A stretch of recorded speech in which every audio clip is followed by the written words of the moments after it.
사도신경에 대해서 우리들이 다시 한번 생각을 해보는데, 우선 오늘은 이 성경을 가지고 한번 먼저 생각해 보고자 합니다. 여러분들, 이 성경을 제일 먼저 피면은 뭐가 나오죠? 주의 기도가 나옵니다. 그렇죠? 주의 기도는 지난번에 우리 주의 기도 해설하면서 이미 말씀을 다 나눴죠. 그 다음에 옆에 같이 붙어 있는 것이 사도신경입니다. 주의 기도는 주님께서 우리로 하여금 이렇게 기도하라고 말씀해 주셨고, 또 이렇게 기도하라고 말씀하신 까닭은 무엇일까? 내용을 보게 되면 예수께서 이 땅에 오셔서 하시는 모든 일의 그 목적, 근본이 주의 기도에 다 담겨져 있습니다. 그렇기 때문에 우리 주의 기도를 하게 되면 예수 그리스도를 주로 고백하는 우리들에게 있어서 주님과 함께 주님이 이루어 가시는 하나님의 나라, 그것을 이루는 데에 우리가 참여하는 것이 될 수 있고, 동시에 그뿐만 아니라 우리들이 그리스도인으로서는 어떻게 살아가야 하는가에 대해서 근본에 대해서 다 말씀하고 있는 거예요. 그리고 그 다음에는 사도신경이 나옵니다. 이렇게 중요한 거예요. 그래서 이 사도신경에 대한 것을 우리들이 지금 해설을 통해서 은혜를 나누고자 하는 것이죠. 그리고 사도신경이라고 하는 것은 어떤 것인가 잠시 후에 다시 말씀을 드리겠습니다. 그리고 이 성경을 뒷장을 가게 되면 제일 마지막에 끝나는 게 십계명으로 되어 있습니다. 그렇죠? 이거는 모든 성경이 기본적으로 그렇게 되어 있어요. 전 세계 모든 정통의 교회에서는 이렇게 하는 것입니다. 그리고 십계명의 끝부분에서는 크고 첫째가 하는 계명에 대한 것으로 마태복음 22장 37절부터 40절까지의 첫 번째, 두 번째의 계명에 대한 말씀이 나옵니다. 왜 이렇게 성경을 편찬하면서 이렇게 했을까? 이게 깊은 뜻이 있는 거예요. 사도신경이라고 하는 것은 이미 말씀드린 것처럼 성경의 신앙의 골격인 겁니다. 성경을 전부 읽고 또 신구약 성경을 다 보면은 바로 그것의 그 골격을 정리해서 사도신경에 이렇게 나와 있는 것이죠. 그리고 두 번째는 기독교 교리의 핵심, 그것이 바로 사도신경입니다. 그래서 우리들이 성경의 신앙 그리고 기독교 교리의 핵심은 무엇일까? 그 요점은 우리들이 사도신경을 고백하면은 그게 되는 겁니다. 그냥 그렇게 아주 잘 정리해 놨어요. 그리고 또 사도신경이라고 하는 것은 순교자의 피 위에서 쓰여진 것이고, 또 순교의 정신으로 우리들이 고백해야 되는 신앙입니다. 지금은 직접적인 박해가 없어서 신앙 고백을 하더라도 우리는 순교할 일은 없습니다. 그러나 신앙의 자유가 박탈된 곳에서는 이 신앙 고백을 하고 신앙생활 할 때에 우리는 박해를 받게 되어 있습니다. 앞으로 인간의 역사가 어떻게 될지 모릅니다. 앞으로 또 사탄과 같은 어두운 세력들이 이 인간의 이 세상을 지배하게 되면 우리 기독교인들의 신앙 고백을 하는 이것이 우리는 순교자의 그 피를 생각하며 또 그 순교의 정신으로 고백해야 될 때가 올지도 모릅니다. 이것은 지켜져야 하는 것이죠. 그리고 또 우리들이 이 사도신경이라고 하는 것은 한 개인의 고백이 아니고, 이것은 초대 기독교 공동체가 함께 그런 순교자의 정신으로 고백을 했던 그와 같은 것입니다. 그리고 이것을 통해서 우리는 정통신앙의 그 핵심을 유지하고 또 하나의 믿음의 공동체의 그 단일성, 그것을 유지하는 하나의 고백으로서 사용된 것입니다. 그리고 참고적으로 우리가 생각할 것은 고백은 신념보다 강하다고 하는 것입니다. 신념이라고 하는 것은 내가 생각해서 만들어내는 것입니다. 그러나 고백은 은혜 중에 하나님 앞에 드려지는 것이고, 그것은 하나님의 인도하심에 의해서 우리가 하나님께 바쳐지는 것이기도 한 것입니다. 그러므로 우리는 신념, 결단 이거보다도 훨씬 더 중요하고 강하고 또 흔들림이 없는 것은 고백이라고 하는 것입니다. 이와 같은 것을 우리가 아주 기독교 신앙의 상식적인 것으로 우리들이 이해하고 고백을 해야 되고 신앙생활을 해야 하는 것입니다. 오늘은 지난번에 이어서 예수 그리스도에 관련된 고백을 우리가 함께 나누는 시간입니다.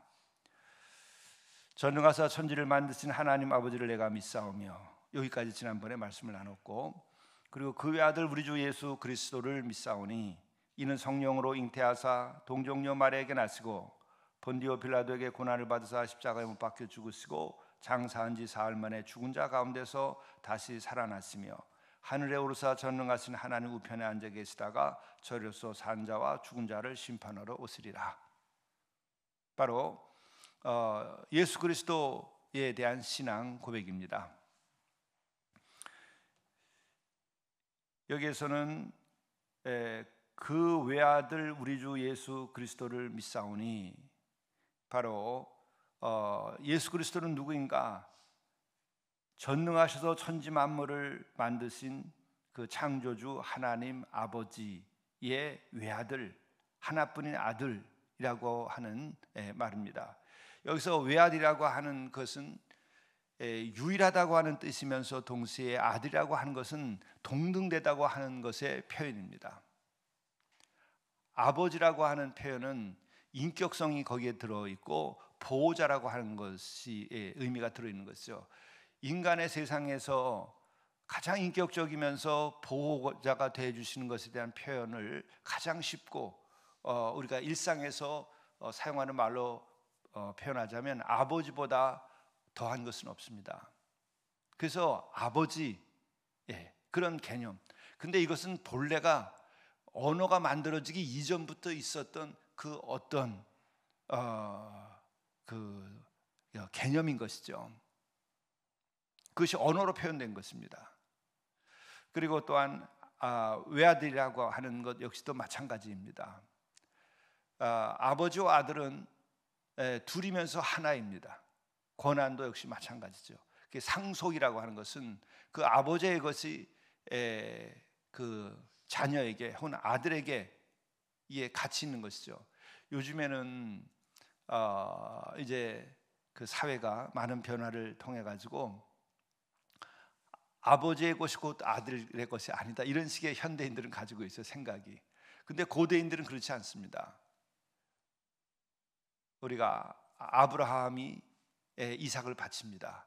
그때 어떻게 아비가 자식을 그렇게 바칠 수 있느냐? 이렇게 아비와 아들을 독립된 개념으로 우리는 개인성이 강하기 때문에 우리들의 의식에서는 이거를 띄워놓고 생각하는데, 고대인들에게 있어서 아버지와 아들은 그냥 하나예요. 그러니까 이삭을 바친다고 하는 것은요, 나보다 더한 것을 바치는 거예요. 나를 바치는 것과 같은 거예요, 개념이. 그거는 그래서 하나님께서 당신의 독생자 예수 그리스도를 십자가에 못 박는 것과 같은 거예요. 이게 하나예요. 삼위의 하나님, 그렇죠? 셋이면서 하나인 거예요. 아브라함과 이삭, 이게 하나인 것이에요. 이제 그런 개념으로 봐야 돼요. 그렇게 해서 그렇게 예수 누구신가? 그렇게 하나님과 동등된 분이시다.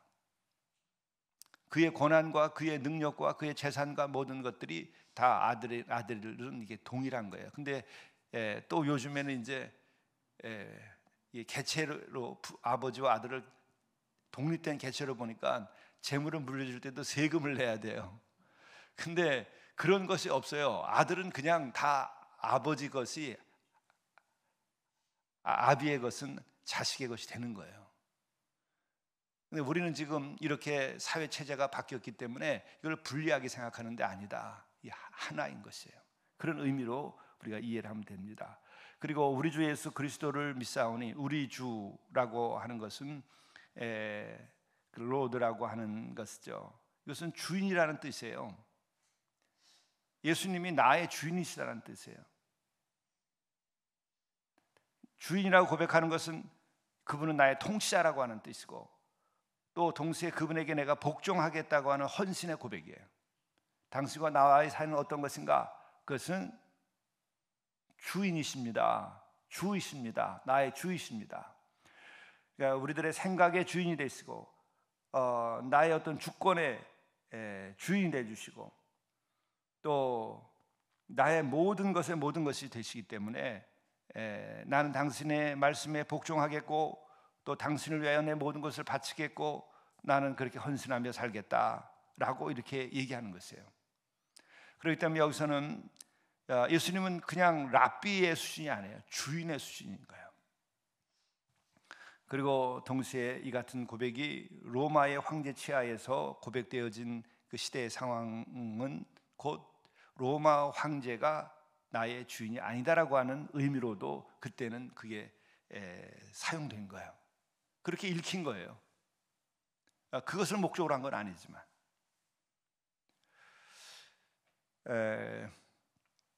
그리고 동시에 이것은 어떤 다른 종교의 인물이나 인간도 나의 주인일 수 없다 하는 것을 말하는 것이고, 뿐만 아니라 성인, 우리가 세인트라고 하잖아요. 어떤 성인도 주로 고백되어지는 거 아니에요. 그렇기 때문에 종교개혁을 할 때에는 성인이라고 하는 것 자체를 우리는 종교개혁을 하면서 다 타파했어요. 우리 개신교회는 성인, 우리가 이제 관습적으로 성 프란치스코 이렇게 성자를 붙이는데, 그것은 엄밀한 의미에서 우리는 붙이지 않아야 되는 거예요. 프란치스코라고 하는 것이지.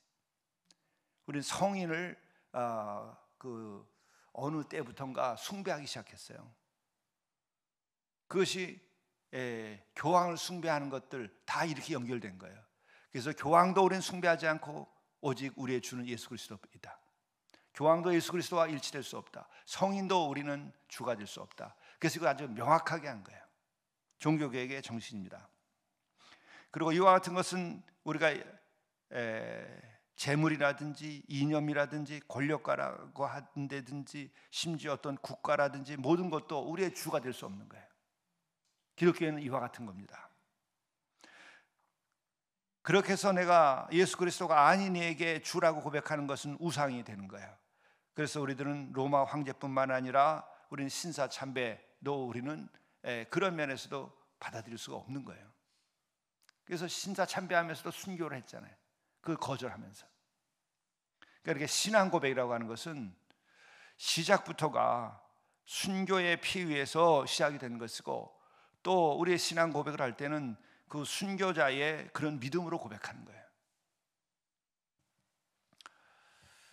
그리고 동시에 우리는 그분을 주인이라고 고백할 경우에는 또한 우리가 받는 혜택이 있어요. 그분이 나의 보호자가 되시고 주인이 되신다는 거예요. 내 영혼을 지키시고 내 삶을 지켜주시고 나에게 진리를 가르쳐서 진리로 내 삶을 보장해 주시는 거예요. 그래서 그런 인격적 관계 속에서 우리는 신앙 생활을 하는 것이죠. 이 신앙 고백에는 그게 들어있는 것입니다. 그리고 또 낱말로 하게 되면 우리 주 예수, 여기서도 이제 우리라고 하는 것은 공동체의 고백이다. 우리가 함께 고백하는 것이다. 그리고 한 자녀이다. 함께 하나님의 한 자녀이다 하는 의미가 들어있는 거예요. 그러니까 우리들이 성도의 교제, 또 혹은 우리가 성도로서 함께 예배드린다고 하는 그 신앙 고백한다는 것은 피를 나눈 형제보다 더 가까운 거예요. 이건 영혼의 형제들인 거예요. 영혼의 자매들인 거예요.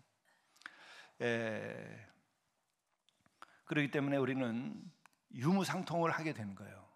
성령을 받아서 우리들이 교회가 세워질 때에 우리는 유무상통하고 또 함께 피를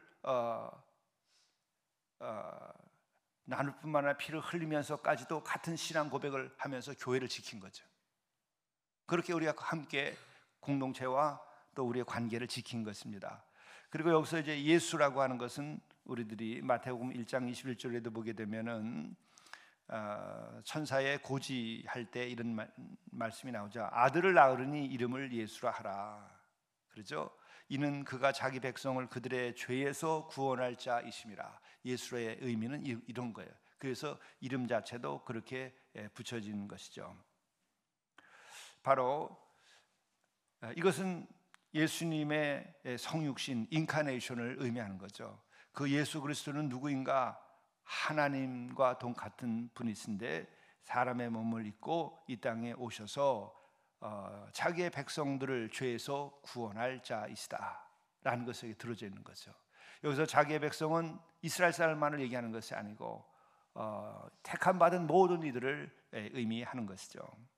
그래서 이렇게 예수는 역사 속에 구체적으로 나타나셔서 우리를 구원하시게 된 거죠. 그리고 그리스도라고 하는 말은 무엇인가? 그것은 메시아, 기름 부음 받은 자라는 낱말인 것을 우리가 구약 성경을 배우면서 다 아셨을 것입니다. 그럼 구약 성경에서 그리스도 혹은 메시아라고 하는 것은 어떠한 기능을 가지고 있는 분인가? 그것은 첫째 왕, 두 번째 제사장, 세 번째 선지자라고 하는 뜻이에요. 기름 부음 받은 자, 메시아는 왕을 세울 때도 기름을 붓습니다. 제사장을 세울 때에도 기름을 붓습니다. 선지자를 세울 때도 역시 마찬가지입니다. 그래서 기름 부음 받은 자, 이것은 이제 우리가 나중에 성령의 기름 부음 받음이 돼야 되죠. 그래서 예수께서는 그리스도라고 우리가 고백할 때, 예수 그리스도께 그리스도라고 고백할 때, 그것은 당신은 나의 왕이십니다. 당신은 나의 제사장이십니다. 당신은 나의 선지자이십니다. 당신은 우리의 왕이시고 우리의 제사장이고 우리의 선지자이십니다. 그렇죠? 그래서 예수님은 이 세 가지를 완전하게 성취하셨어요. 왕으로서 통치하셨어요. 또한 제사장으로서 중보하셨어요. 그것도 완전한 중보입니다. 희생 제물 자체가 되셔서 아주 단번에 우리를 죄에서 구원하시는 제사장이 된 거죠. 그리고 또한 선지자로서 그는 진리를 선포하시고 앞날에 대해서 말씀하셨습니다. 이와 같은 것이 그의 아들 우리 주 예수 그리스도를 믿사오니 라는 말 속에 이게 다 들어가 있는 것이죠. 그러니까 이 사도신경은 우리가 고백하는 것만이 아니라 때때로 이런 의미를 우리가 다시 한 번씩 어느 특별한 때에 생각해 볼 필요가 있어요. 그래서 이것을 책으로 정리해서 사용할 수 있도록 또 해드려야 되겠다. 그리고 완전하진 않지만 지금 우리들이 아침에 나눈 이 말씀들을 유튜브로 이게 다 되어 있으니까 이것을 가끔 여러분들이 다시 상기하시며 들으시면 됩니다. 그리고 그 다음 중요한 것은 예수 그리스도를 믿사오니 할 때 그 믿는다고 하는 말이 뭔가? 우리가 그 믿음, 그것은 1차적으로는 이미 제가 설명드린 것 같은 것을 인정하는 것이에요.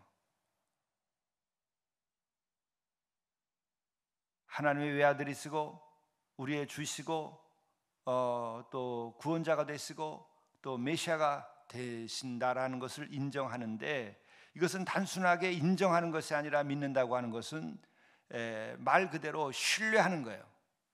그리고 동시에 의지하는 겁니다. 그리고 또한 내가 따르겠다, 이와 같은 것을 고백하는 겁니다. 믿는다고 하는 것은 굉장히 중요해요. 그래서 믿음이라고 하는 것은 또 간단하게 말하면 신뢰하고 순종하고 동시에 그 속에 깔려있는 것이 뭔가? 사랑이라고 하는 거예요. 믿습니다. 내가 주를 믿습니다. 주님을 사랑합니다. 내가 주님께 순종하겠습니다. 내가 주님께 헌신하겠습니다. 이와 같은 고백이 거기 들어있는 거예요. 그런데 하나 중요한 것은 이와 같은 믿는다고 하는 이 고백을 하게 된 것은 먼저 그분이 우리를 사랑하시고 우리를 구원하셨기 때문에 우리가 믿게 되는 거예요. 그게 없을 때, 그것이 없으면서 믿습니다가 된 게 아니에요. 이런 것도 없는데 피를 흘리면서까지 신앙 고백을 한 게 아니에요. 먼저 주께서 피를 흘리셨고, 먼저 주께서 사랑하셨고, 먼저 그 삼위 하나님께서 우리를 창조하셨고 하는 것에 대한 응답으로서 이 고백이 나오는 거예요. 그래서 이와 같은 것을 다 알면서 우리가 고백하게 될 때에는 어떤 게 생기는가? 사도신경을 우리가 고백하는 게 이게 은혜가 되고요. 사도신경을 고백할 때 마음이 뜨거워지는 거예요. 사도신경을 고백할 때에 그 분으로부터 오는 은혜와 사랑이 나에게 그 가득하게 되면서 그것을 고백하게 되는 거예요. 그러니까 사도신경을 고백할 때마다 그 은혜가 나한테 다시 재확인되면서 다시 일어나는 거예요.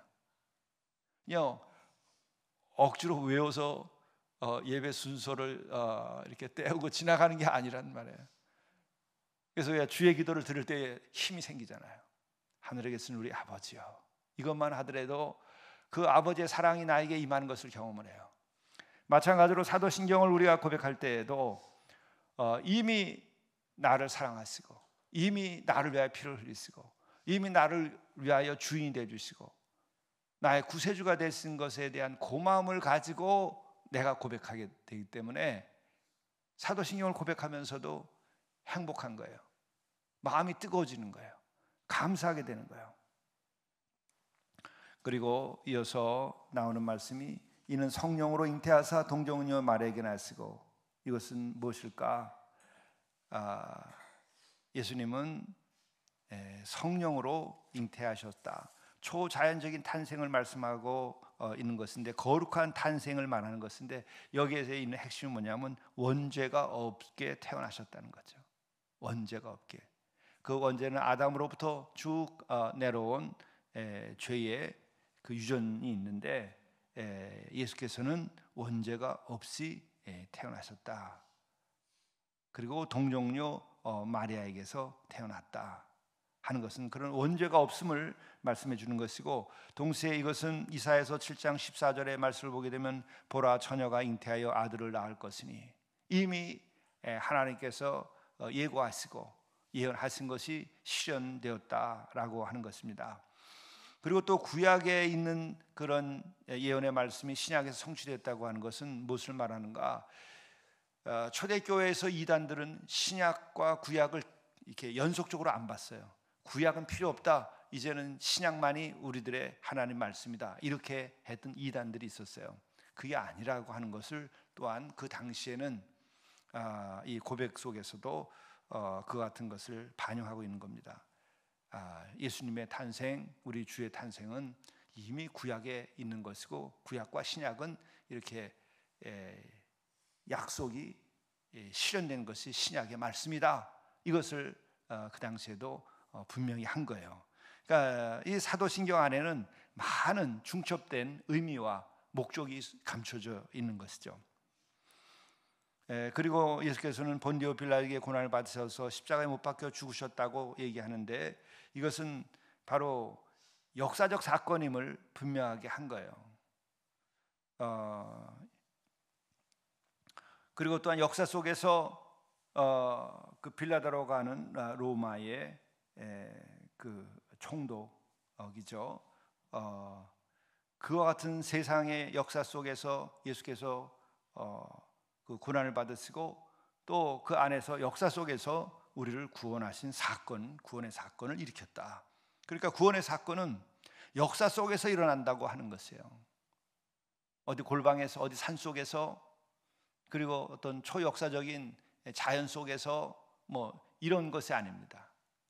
환상 속에서 그렇게 이루어진 것이 아니에요. 구체적으로 인간이 살아가는 역사 속에서 이 같은 구원의 사건은 일어나는 것이고, 이것은 또 무엇을 의미하는가? 앞으로도, 오늘도 구원의 사건은 역사 속에서 일어나게 될 수밖에 없다는 거예요. 그리고 이것의 의미는 또 다른 것은 뭐냐? 나중에 심판의 주로 오시게 되는데, 역사를 심판한다는 거예요. 인간의 역사를 완성한다는 거예요. 인간의 역사를 구원하신다는 거예요. 그 때문에 이것은 역사성을 우리에게 담고 있다 하는 것이고, 그리고 장사한 지 사흘 만에 죽은 자 가운데서 다시 살아나신다라는 것이죠. 그래서 예수님의 부활에 대한 고백을 분명하게 하고 있습니다. 그래서 부활이라고 하는 것은 단순한 회복이 아니라 새로운 생명의 탄생으로서 우리는 교리적으로 제2의 창조라고 말하는 거예요. 제2의 창조. 부활은 창조주가 아니면 부활을 일으킬 수가 없습니다. 이것을 역사 속에서 제2의 창조를 일으키신 거예요. 참 이게 놀라운 거예요. 첫 창조는 아무것도 없는 것에서 무로부터의 창조이고, 제2의 창조는 놀라운 것은 역사의 한복판, 피조물의 세계 안에서, 그것도 역사 속에서 제2의 창조를 일으키셨다는 거죠. 이 같은 것이 특별한 의미가 있다. 그리고 하늘에 오사 전능하시는 하나님 우편에 앉아 계시다가 예수께서는 부활하신 것만이 아니라 승천하셨어요. 그리고 승천하셨을 뿐만 아니라 하나님 우편에 앉아 계시다. 근데 제가 늘 그 말씀을 드리는데, 천국에 대한 이야기를 할 때 예수께서 부활하신 다음에 천국이 없으면 승천하실 이유가 없죠. 천국이 있으니까 승천하시죠. 또 천국이라고 하는 갈 곳이 있으니까 승천하시지, 갈 곳도 없는데 어디를 가시겠어요? 우리가 분명히 할 것이 있어요. 당신이 갈 곳이 있어요. 그게 천국이에요. 그러니까 당연히 승천하시죠. 그리고 우편에 앉아 계시다고 하는 것은 무엇을 의미하는 것인가? 그것은 중보하신다는 것이에요. 하나님 우편에 앉아서 이 역사 속에서, 시공간 안에서 우리에게 중보자가 되어서 우리의 그 죄를 대속을 하시게 된 거죠. 그것만이 아니라 그 같은 주님이 우리를 향한 그 속죄의 사랑은, 중보적인 사랑은 지금도 계속되고 있다. 승천하신 다음에도 여전히 우편에 앉아서 중보하신다. 그렇기 때문에 그분은 참 제사장, 오늘도 살아계신 참 제사장이다 하는 것이고, 또한 저로서 산 자와 죽은 자를 심판하러 오시리라 이렇게 말씀하고 있는데, 이것은 예수님이 다시 오신다고 하는 재림에 대한 것입니다. 기독교 신앙의 완성은 재림까지 가야 되는 것이 온전한 신앙이 되는 거예요. 이 재림에 대한 신앙이 온전치 않게 되면 이단이 승합니다. 재림을 부정하든지 아니면은 또 시한부 종말론이 나와요. 그날과 그때는 우리는 몰라요. 재림하시는데. 이게 올바른 신앙입니다. 그래서 다시 재림하실 때는 어떻게 되는가? 심판주로 오시는 거예요. 마지막 심판자로 오시는 거예요. 그 심판의 의미는 믿는 자에게서는 구원의 순간이 오는 것이고, 믿지 않는 자는 이번에는 예수님이 십자가에 달리셔서 중보자로서 대속의 죽음을 죽을 때와는 달라요. 이때는 최종의 심판을 하시는 겁니다. 왜? 이미 기회를 주셨어요. 이미 피를 흘려서까지 대속적인 그 사랑을 보이셨어요. 그럼 됐죠. 그걸 알아야죠. 그래서 그걸 믿는 자와 믿지 않는 자는 이미 심판을 받았다, 이렇게 요한은 얘기하는 거예요. 굉장히 심오한 것입니다. 그리고 동시에 그렇게 다시 올 때의 역사가 완성돼요. 역사의 완성자, 역사의 최종 심판자, 그것은 세상의 왕이 아니다. 그렇잖아요. 세상의 왕들 갑옷에 다 무덤이 있어요. 피조물일 뿐이에요. 그러므로 우리는 예수 그리스도가 참으로 우리의 주이시다, 영원하신 주이시다, 영원하신 주권자이시다, 영원하신 심판자이시다, 영원하신 구원자이시다. 그리고 또한 지금도 하나님 우편에서 우리를 중보하시는 온전한 사랑의 제사장이시다. 우리도 이 같은 신앙 고백, 이것을 우리가 늘 해야 되고, 이것이 담겨져 있는 것이 바로 사도신경이다. 내일 또 이어서 성령에 관련된 은혜를 나누겠습니다. 기도하시겠습니다.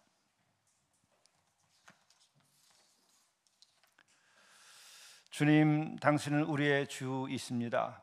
오직 당신만이 우리의 주이십니다. 당신은 심판자이시지만은 우리를 구원하시기 위하여 십자가에서 대속의 죽음을 죽으신 우리의 사랑의 주이십니다. 성령으로 잉태되시고, 그래서 죄가 없으신 분이 이 땅에서 우리와 함께 하시며 우리의 속죄의 제물이 되어서 우리를 구원하신 주이십니다. 이 같은 것을 우리가 진정으로 고백하고 또 고백하며 감사하며 은혜를 나누는 이 한 주간이 되고 우리 일생이 되게 인도하여 주옵소서.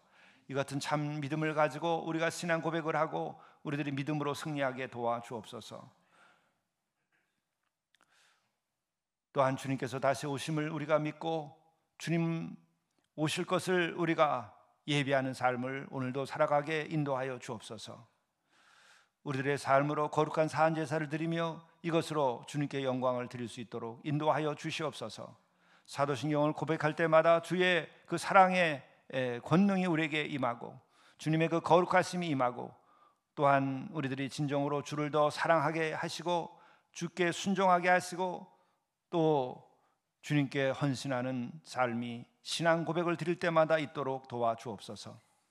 순교자의 피로 고백되어진 이 사도신경이 순교자의 그 사랑과 믿음으로 오늘 우리도 고백할 수 있도록 도와주옵소서. 예수 그리스도 이름으로 간절히 기도드리옵나이다. 아멘.